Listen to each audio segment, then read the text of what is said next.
Updates at pinakahuling mga usapin sa mundo ng palakasan. Atin ang pakinggan dito sa Ang Pilipinas Ngayon.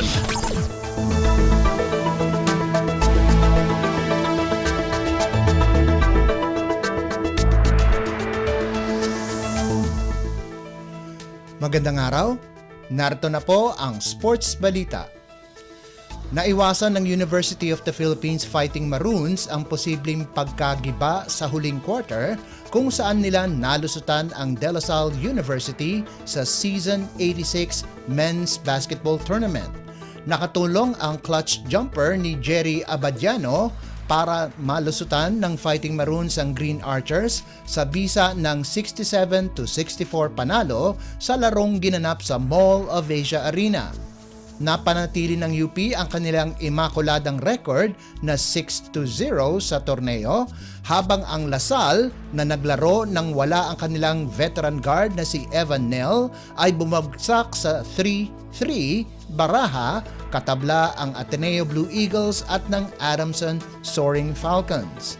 Nagtapos ng may 13 puntos si Abadiano, habang ang reigning most valuable player na si Malik Diouf ay nakapagbigay ng double-double, 10 puntos at 18 rebounds.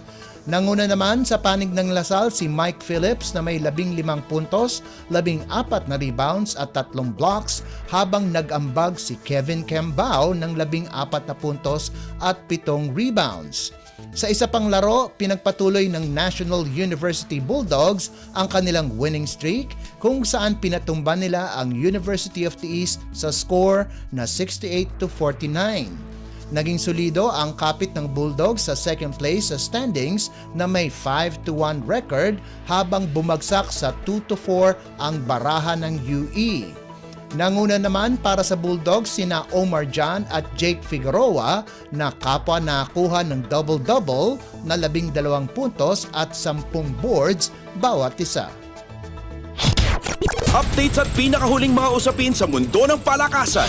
Atin ang pakinggan dito sa Ang Pilipinas Ngayon.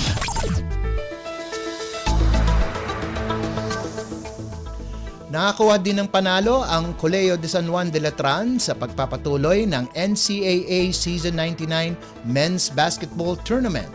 Tinalo ng Knights ang San Sebastian College Recoletos 86-71 sa larong ginanap sa Philoil Eco Oil Center sa San Juan City.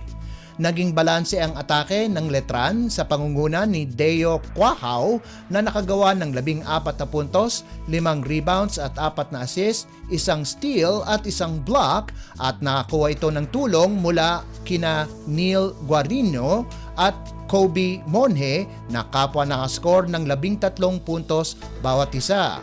Nasayang naman ang nagawang 20 puntos at 4 na assist ni Rafael Are at ang 14 at 12 puntos ni na Romel Calahat at Raymart Escobido ayon sa pagkakasunod. Naging 3-5 ang record ng San Sebastian.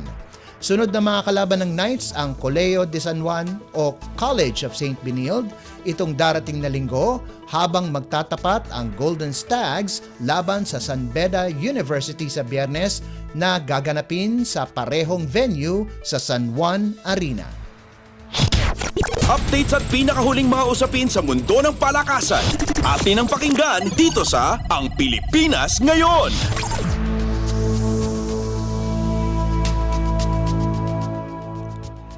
Pagkatapos hindi maglaro si Ced Domingo sa kanilang opening game sa Premier Volleyball League o PVL, inanunsyo ng Creamline Cool Smashers na bibitawan na nila ang middle blocker na humiling na maglaro sa ibang bansa. Sa isang pahayag, sinopresa ng Creamline ang volleyball community kung saan sinabi nga nila na maglalaro si Domingo para sa isang hindi binanggit na international team.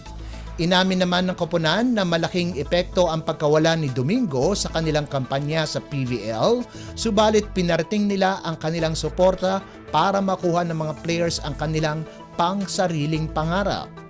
Ilang buwan pa lang ang nakakalipas kung saan ang pangunahing setter ng Cool Smashers na si Gia de Guzman ay maglalaro sa Japan V-League at sa kanilang unang laban sa Second All-Filipino Conference kontra Chocomucho Flying Titans ay pinarada nila si Kyle Negrito bilang kanilang main playmaker.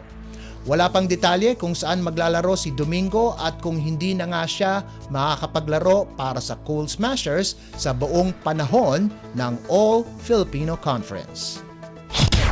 Updates at pinakahuling mga usapin sa mundo ng palakasan. Atin ang pakinggan dito sa Ang Pilipinas Ngayon.